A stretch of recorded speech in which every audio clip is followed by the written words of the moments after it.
We'll have other people coming in, but we're going to go ahead. If you'll just bear with me for one moment.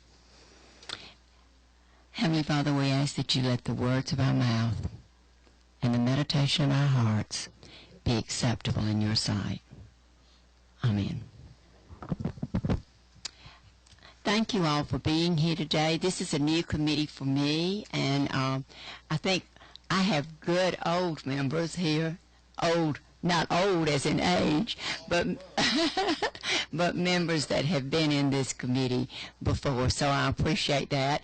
And we were going to go around the room, so I'm going to go ahead and start on this side with my secretary. Thank you. I'm Gerald Green, represent most of Southwest Georgia, and I've been on this committee for 32 years. See, I told you he was an old member. I'm Emory Donahue Jr. I'm District 30, which is Hall County, Gainesville, Georgia. This is my second year on the committee, and looking forward to my third. Thank you, Madam Chair. I'm Rusty Kidd from Millersville, Georgia, House District 41, Baldwin County, and I've been on the committee now for 5 years. And I know I'm going to enjoy a new chairman. Thank you. Thank you. Chairman Burns, we just introduce him. Okay. John Burns, District 159, down in Effingham, Scriven, and Jenkins. I'm a freshman on this committee, and I'm enjoying it so far.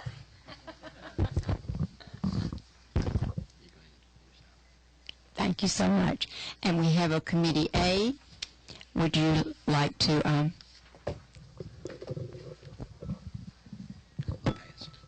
Brian Groom, the policy analyst for this committee. It's my second year working with State Properties Committee.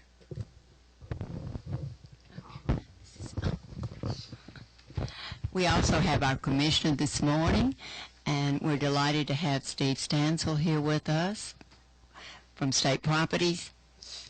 Thank you. And Elisa, we're happy to have you. Would either of you like to say anything at this point? Glad to be here. Glad to have you. And Frank, thank you. We're delighted to have you all. We're going to begin our committee. I believe Keisha Waits, Representative Waits, you have some people who are wanting to speak. Is that correct? All right. I have allowed 2 minutes. 3 people. Is that correct? I'd like for them to begin now because we are sort of on a time schedule. And you need to present your bill first.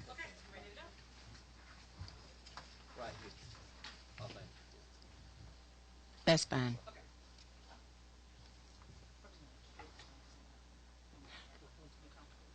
He's going to present your bill? Oh, sure.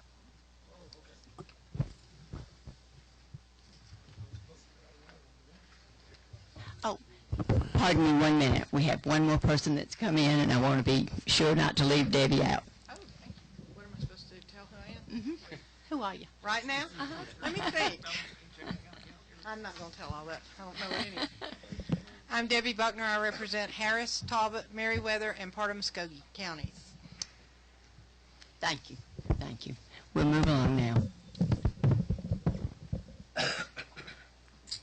Thank you, Madam Chairman. I've been asked by the Office of the Bill to present this to the committee, and it's pretty straightforward to a degree. Obviously, a lot of state buildings are not the most accessible for anybody who has a disability, be it those who are in wheelchairs like myself, those people who are hard of hearing, and especially for those people who are blind. That we don't have very many buildings that have enough braille acknowledgments outside the building or inside the building, for that matter, for the people who have the disability of being blind to be able to navigate the building. Guard dogs, I mean not guard dogs, but seeing eye dogs can't read the sign on the elevator, for instance, and we need to have more Braille identification aspects to help people with that disability navigate the Capitol complex and other government buildings. Most of us who don't have that disability don't think about it. But the next time you go to any of the government buildings on Capitol Hill or around the offices in this building, think about it the next time you go to a door or an elevator, and you'll recognize that it's not there. And so the purpose of this is to have the state be aware of that and produce more Braille identification, so the people with that disability can have better access to you and I, state legislators, and to their state capital that their tax dollars pay for. And I think there's a gentleman here who has this disability and will speak directly to it. Please, sir, give us your name and where you're from, if you don't mind.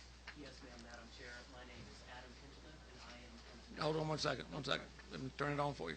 Up top, up here. Oh. We good now? Now?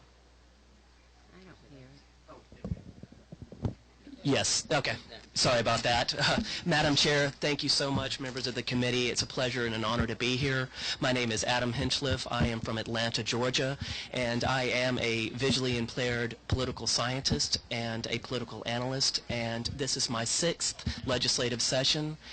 But this is my 2nd year in working in and around the Coverdale Legislative Office Building. And last year, just coming for meetings and meeting with representatives and such, was perplexed to find that not even the bathroom doors had Braille or tactile signage, which is, standard operating procedure on how people with vision impairments and people who are totally blind navigate complex office buildings, which I think we all can agree Coverdale is quite large, and even people who are fully sighted can get turned around in that building a bit. So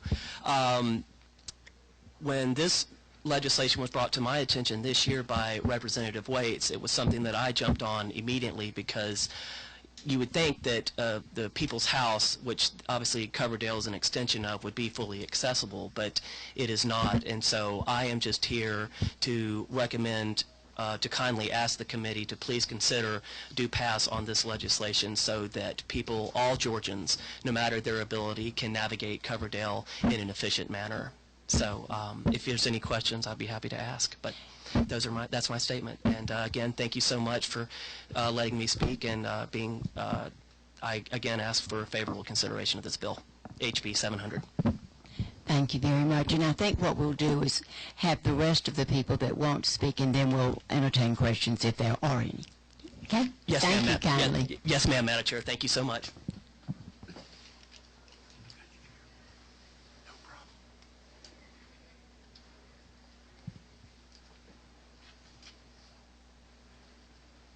He can use that mic right there.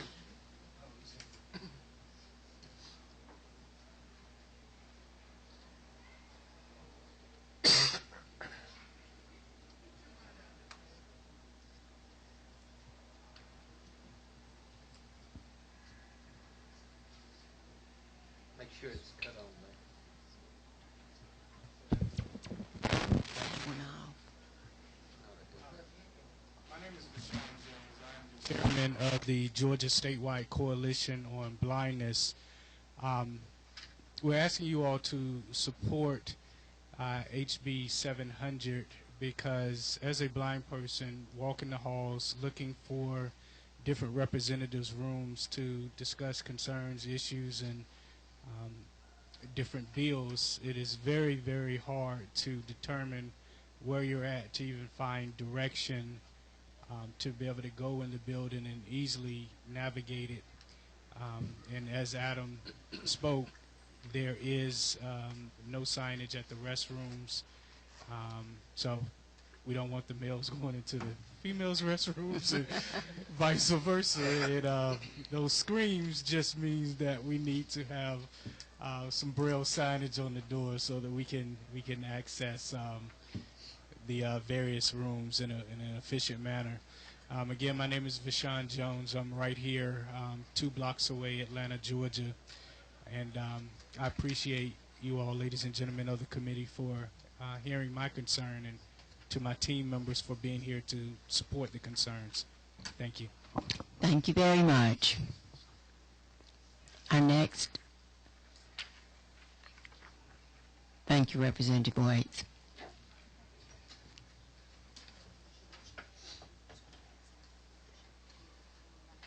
If time allows. Mm-hmm. Can you kind of 2 minutes time? I think we're fine on 2 minutes right now. Okay. Good afternoon, Madam Chair, and to the remainder of the committee. So this is what I know you've heard. We need to sign this so that we can find the various suites to find the proper legislator that we want to talk to. But I want to mention something different. I'm a father of a child. I'm a blind parent. My child is sighted. When I would go visit my daughter's school, I never had to ask anyone where to go. Even if I didn't remember exactly whether her room was the second one on the left, I knew that she was in room 222 and she was in the 5th grade. I knew that because there was Braille signage on the door to indicate that to me. And so I never had to ask anyone any questions. How much further down is room 222? Or could you help me find room 222? Because this is, I'm going to give you a brief history, insight to the life of a blind person. If a blind person asks someone for assistance in even the most minute way, that person thinks they become our personal hero or shero, whatever the gender case may be.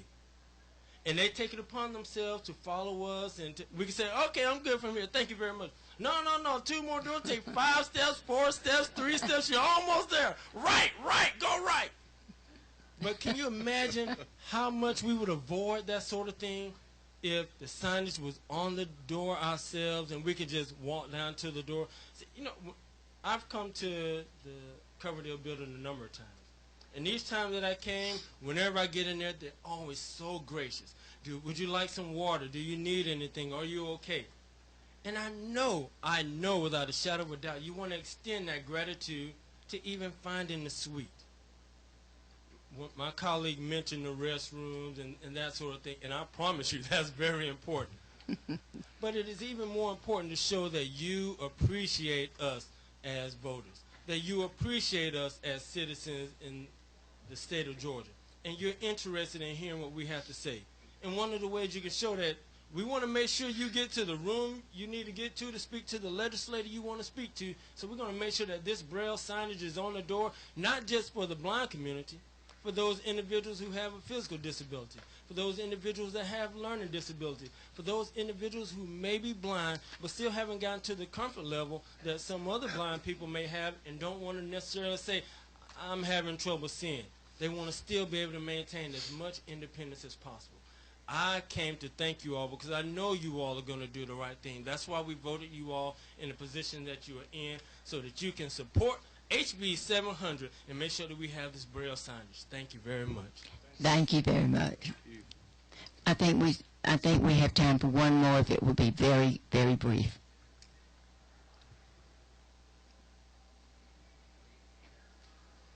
Good afternoon. My name is Ginger Holland, and I am from Tucker, Georgia. I am an educator and a policy analyst, educational policy analyst. I can testify to Mr. Garrett's Shero complex. I don't want to call myself a Shero, but I had the opportunity to meet him this summer in collaboration with working with the State Department and Representative Waits and the National Federation of the Blind on another bill impacting the visually impaired and blind in the classroom. And I was able to empathize for a very small moment the difficulty and frustration that Mr. Garrett felt as he walked the halls of the legislative building, unable to locate buildings easily, and unfortunately having to rely on myself and Representative Waits to find specific places. I support House Bill 700 for that reason, and also because the American Disabilities Act is part of that. It guidelines set standards for Braille signs. It does not stipulate where in a building Braille signs are required. However, the ADA standards for accessible design does require that signs designating permanent rooms and spaces must have raised characters and Braille. So although local building codes and their enforcement officials do have jurisdiction to require Braille signs in additional situations, not required by federal or state regulations, of course, Braille signs may be and are included in many situations where not required by law as our society becomes more attentive to the needs of the visually impaired. I thank you for your time today. Thank you very much. Members of the committee, do any of you have questions or have statements? I have a question. Certainly. Representative Buck. I don't know exactly who it needs. I just have two quick questions. I'm very much in favor of the bill. If we have the wording tactile characters and Braille, I know a lot of people are moving away from Braille. Does that cover all of the kind of signage that we would need, or the type of signage that we would need? You want the tactile and you want the Braille on them because it's a major assumption that all blind people read Braille, when in fact 75% of them do not. That's what I thought. So you need the raised letters as well as the Braille on it. Like I said, for those individuals who aren't learning it, they'll need the raised numbers. So you want it to say tactile. Yes, ma'am. Okay, but that will take care of both the people. Yes, ma'am. Okay, I just wasn't sure of that, and I wanted to be sure. Representative, and also a lot of the manufacturers that are producing these placards, usually it's coming together. So it has the Braille on the bottom, and then it has the tactile features on top. A friend of mine is a business owner, and he had to retrofit his bathrooms and preparing his business, and he ordered the plates, and he told me that oftentimes when he got them, that the tactile and the Braille were together on one single placard. Thank you. Yes, ma'am. Thank you.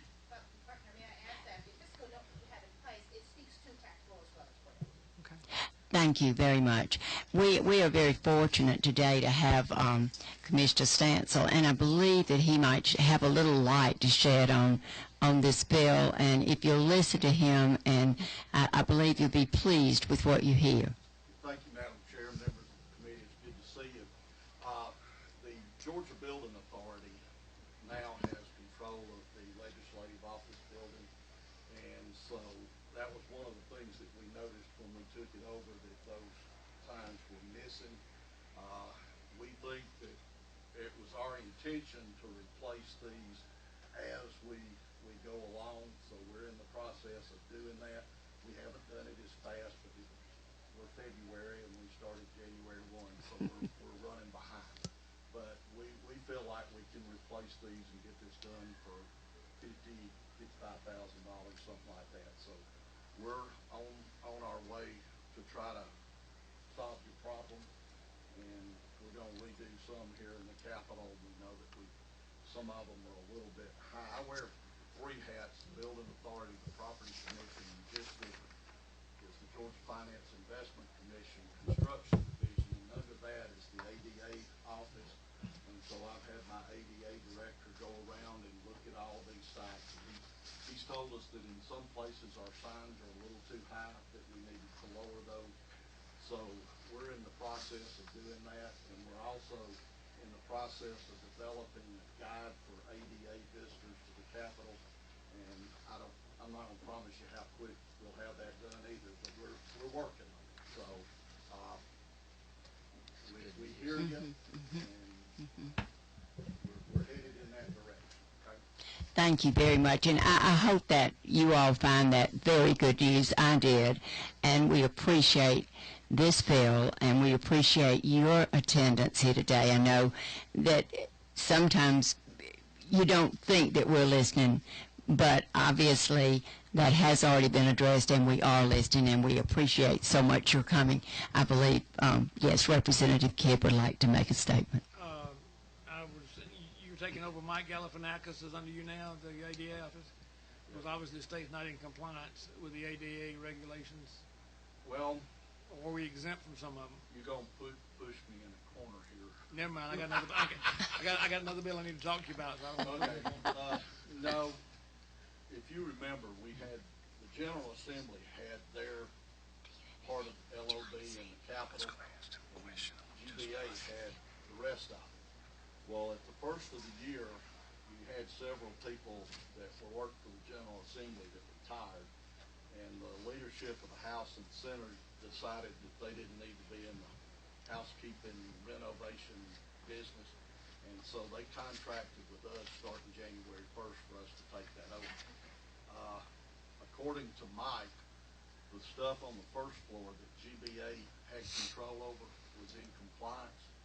The rest of the building wasn't. So we're getting, we'll address it, okay? But that's. Can I ask one more question? Certainly. Obviously, the legislation just says that this is what the law will be. There's no time frame in there. There's not when funds are made available. If there's anything that we can put in to make it more comfortable to you. So I'm not here, Representative, opposing this. Yeah, I understand that. I mean, it's either way with us. We're going to do it, Right. whether you put it in law or not. So y'all do what what your wisdom tells you to do, and we'll be fine. Thank you, ma'am. With that, Thank I'd like you. to make a motion to pass. Well, this today was going to be a hearing. I had mentioned that this would be a hearing. We will have another committee that will be passing out the bills. So this is strictly a hearing, and I appreciate so much your coming. And thank you, Representative Waits, for being. There will be an opportunity. Yes, yes, but not today. Okay, very good. Is there a language anyone can offer in terms of a date? Because we're happy to bring amendments. Why don't we discuss that after the meeting, because we're really limited on time and we have other people. But I thank you all for being here. Thank you so much for coming and bringing this forward. Is it okay for me to offer my organization to assist once the practice are in place to do a run through and read and make sure everything's in compliance and everything is readable and legible? Can I offer that now? I think that will be fine. If you'll get me the contact information, we'll be more than happy to have your group come in and grade us and tell us whether we're doing right or need input. Great. Thank you. Thank you, and thank you all so very much for coming. And thank you, Commissioner. Anyone else on the committee have a comment? Representative Waits, one question, and I am for this, as you know, we talked, and I see the $50,000. I'd mentioned to you, have we looked at the possibility of outside funding to where someone, disabilities or something, would maybe want to take this as a project? Are you referring to corporate support? Yes. Or on the national level? On the corporate. Will we come back for the I will have a payment. And you know, not a problem. I just figured some people might love to jump on something like that because we do need this. Thank you. Thank you very much. And if y'all are welcome to stay, but I was thinking maybe you would want to go ahead and leave, and you may stay or leave. We're delighted to have had you. Thank you so much. Thank you. Thank you.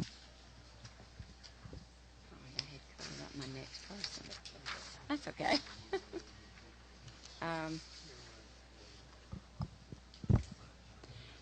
Chairman Benton, House Bill 91. Does everyone have a copy of House Bill 91? Thank you very much for being here, and you may present your bill. Thank you, Madam Chairman, members of the committee. It seems like it's been forever since first spoke to you about having a hearing for the bill. We are working from substitute that was done by the committee last year, LC 35-2858S. Want to mention that the committee came up with this sub and did a lot of work to perfect it.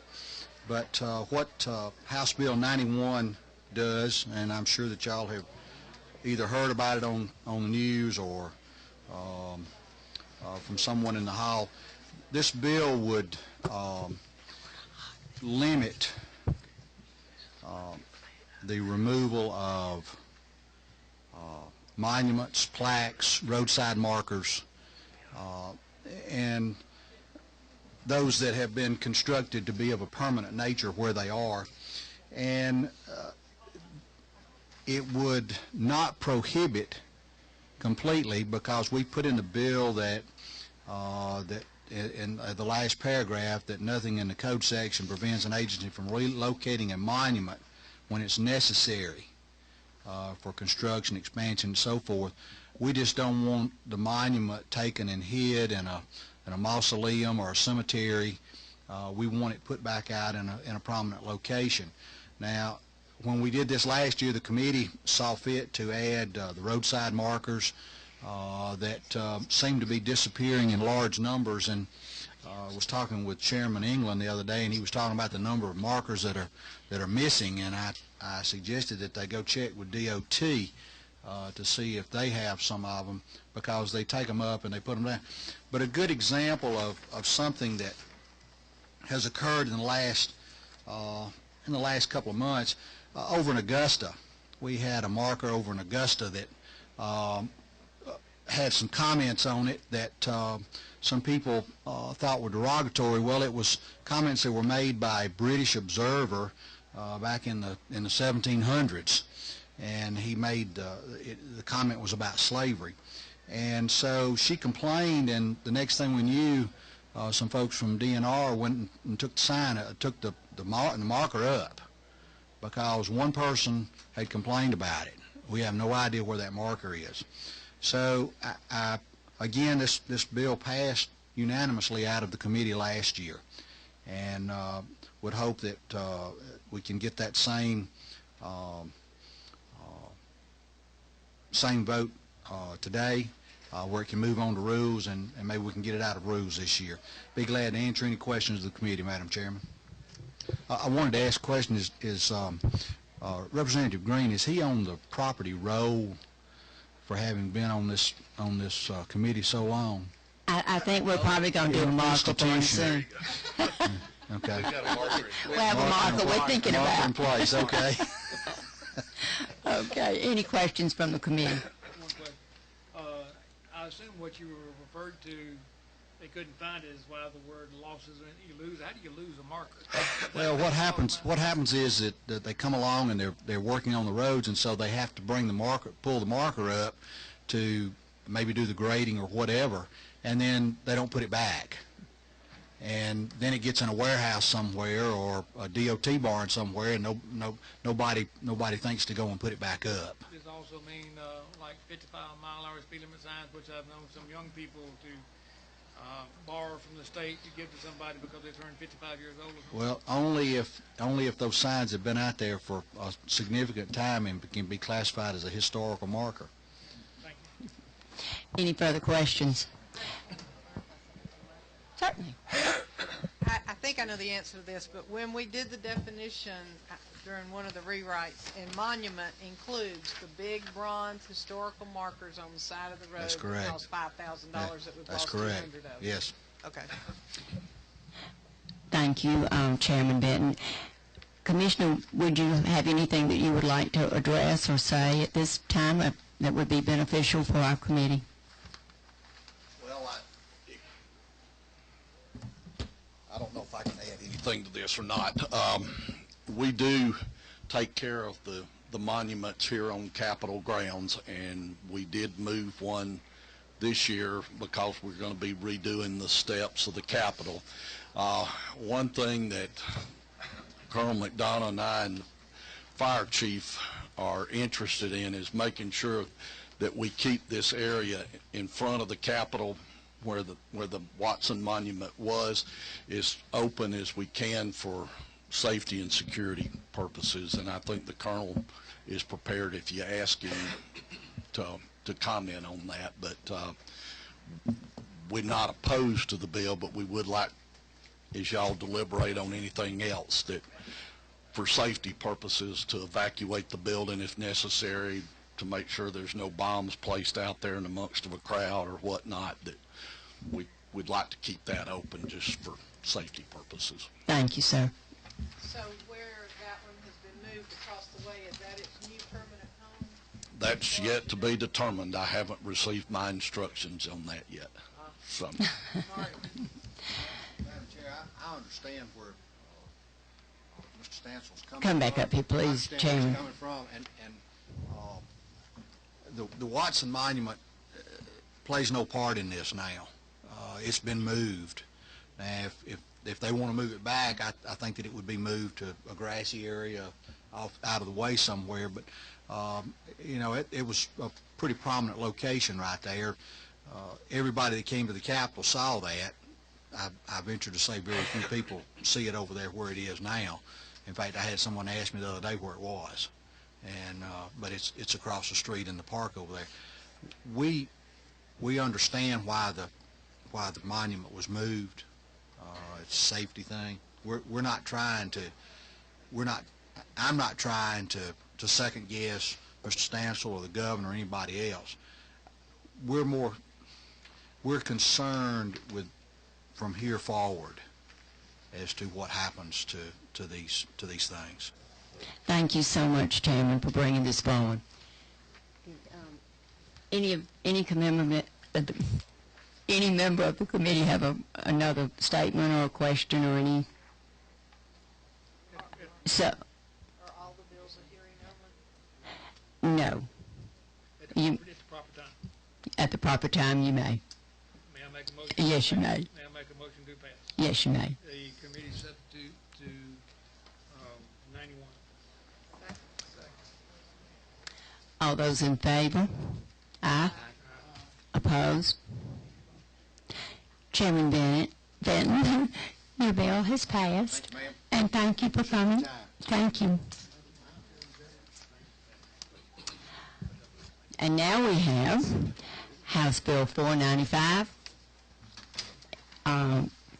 Representative Donahue, you're going to present that bill?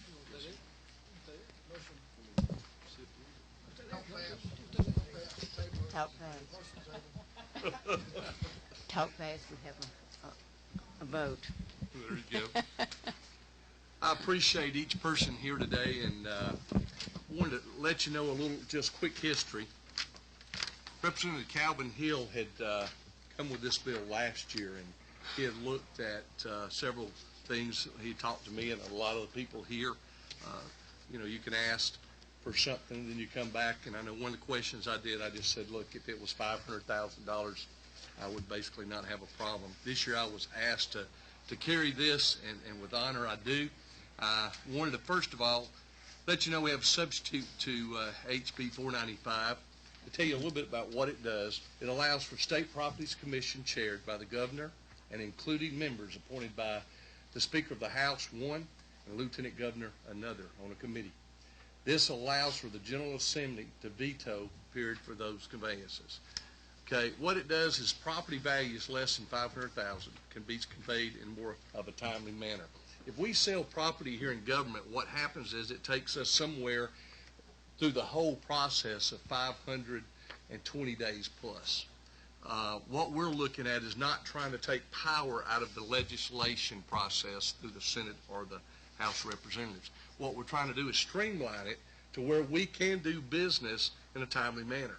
If I'm investing and want to buy a piece of property, I'm not wanting to wait 500 days plus to look at this property to come through, to put it on a tax digest, to start contributing to the state. Secondly, proceeds received by the state treasury sooner will start having interest and income. Reduce maintenance and operation costs while property is vacant. Property is put back on a local tax digest. Legislation also allows for best and final offers to generate higher sales prices. Now, one of the things we have to understand is $100,000 unless we have one appraisal. With this one appraisal, we pretty much can streamline this, as I said, faster to where we can put it to the board. The board will then take bids. And Frank, Alicia is going to correct me on anything I tell you. I do not want to mislead you or tell you wrong. On this one bid, what you'll have is once we receive it, we can take sealed bids to where at that moment we can have approved by the board and State Properties Chair and the State Properties Senate Chair. Now, if that is in your district and you have a problem with this bill or with the property that's spoken of, what you will have then would be the right within 30 days that will send you in your district a letter stating that you at that time have 30 days to disagree with this property. You can put in writing in 30 days, and then what they'll do is hold this until the next legislative year.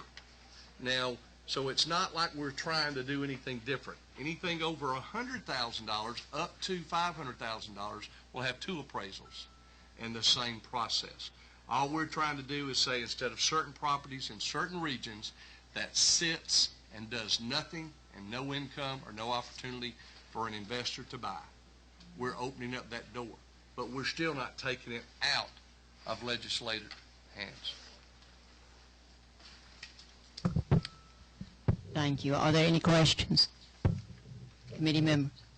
There's basically an intent to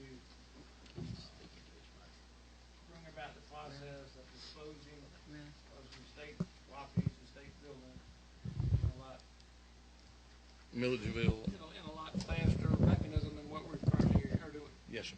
Be it in Milledgeville, Rome, wherever it might be. Yes, sir. It's the basic intent of all.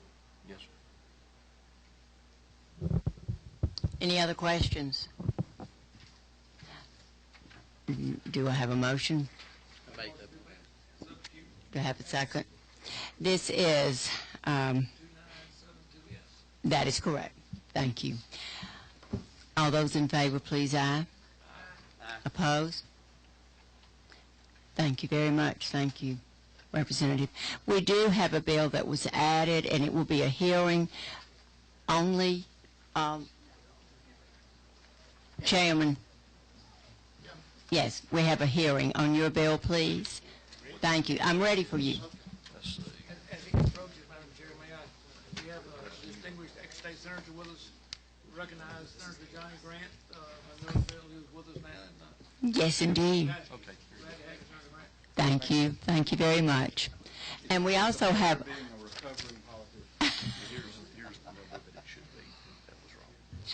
Oh, excuse me. All right. The new number, the number that we have to record is LC 400518S. The substitute. The number I'm looking at. No, not you. This was the previous. Oh, I'm sorry. That's okay. Okay.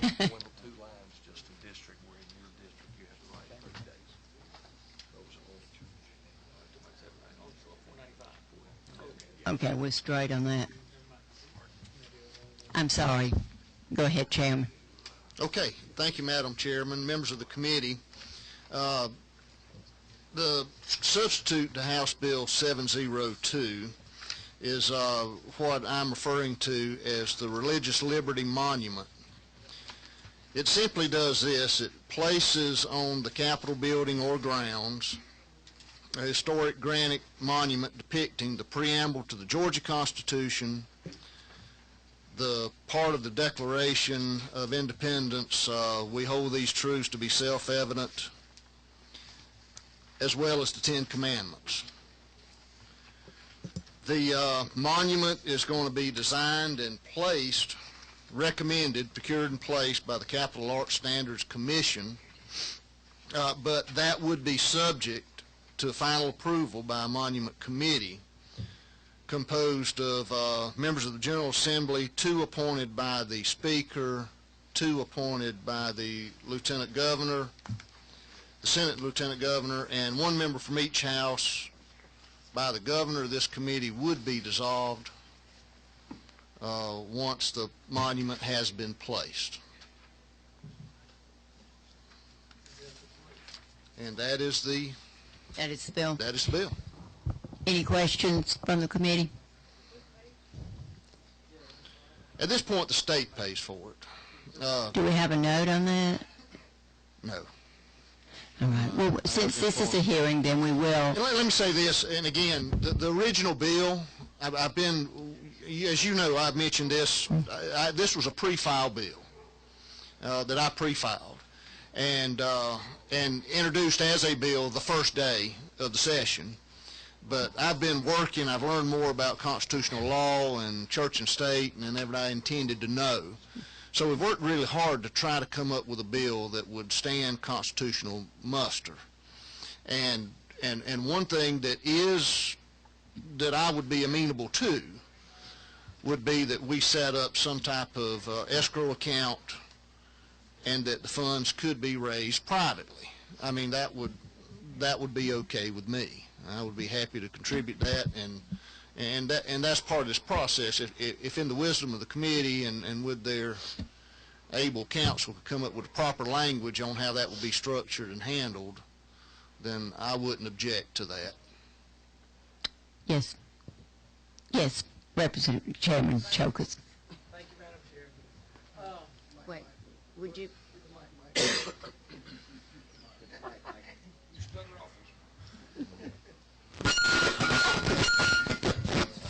Jeez. Okay.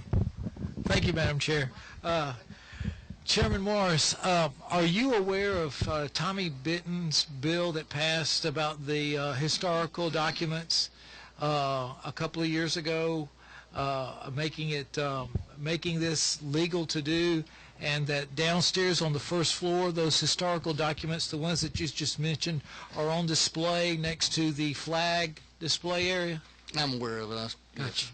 Can I ask what the intent is of making a monument out of it? I mean, my question is, we already have them on display. I think Tommy did an excellent job in making that done.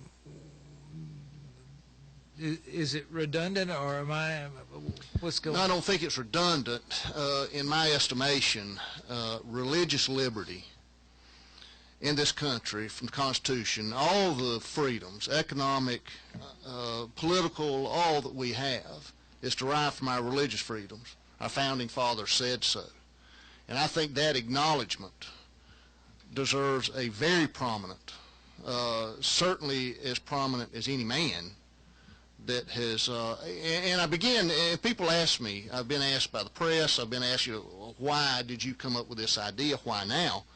And it was simply because when the Watson statue was moved, I was sitting thinking, well, what's the alternative? And subsequently I understand all about the original bill said the west entrance of the Capitol, and I removed that based on some of the safety and other issues. But I began to think, what would be appropriate there? And the conundrum of when you put a monument to a man or woman or any individual, and the beliefs they held at that time, and then generations later we find that those beliefs, may not be valid, or that person may not have been as honorable as we thought. That an ideal and that ideals and beliefs that have stood the test of time would certainly be safer. So I think that a monument to religious freedom and religious liberty deserves a prominent location here on the Capitol grounds, and hence the need for the committee. Now, I'm no designer. I'm no, I can't draw. So, we looked at putting, the different monuments, this size, that size, made out of granite, Georgia granite, all kind of stipulations, but the Capital Arts Standard, I always get it wrong, Capital Art Standards Commission, that's what they do, and that's their purpose. And we don't want to take that, but then again, at the same time, we want it to be an appropriate acknowledgement of that idea of religious freedom that we enjoy. Thank you. So that's my thinking. Thank you.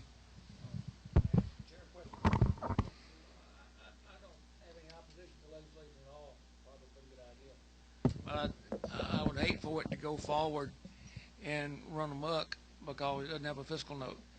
This is a hearing.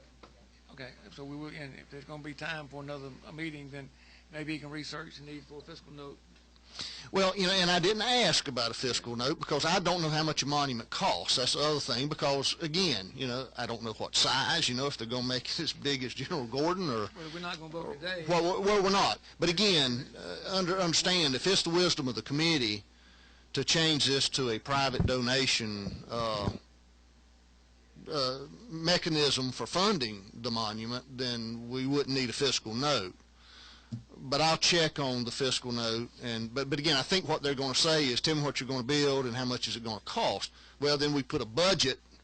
Again, I don't want to take something away from the Capital Standard Arts Commission, and it may be better for us to change it to private funds. If that's the wisdom of the committee, I would not only not object to it, I would probably encourage it.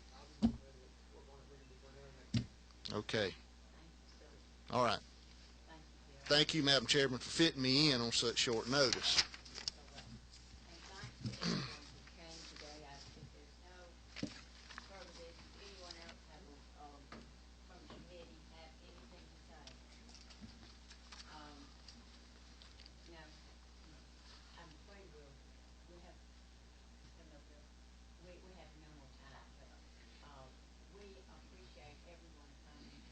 will meet again next week at the same time. So if anyone in the audience has anything, I didn't ask this, but is there anyone in the audience that has anything that they would like to contribute or say? No one has signed up for it, so thank you ever so much, and we will see you next week. No, I just want you to acknowledge the gentleman that did come up today. Absolutely. Just give your name, please. Kenneth Mitchell. I'm sorry, please say again. Kenneth Mitchell. Kenneth Mitchell. I thank you very kindly for coming. I'm sorry that you didn't have an opportunity to hear the bill and to hear the testimony that was here previously, but I thank you for being here. Thank you. Thank you.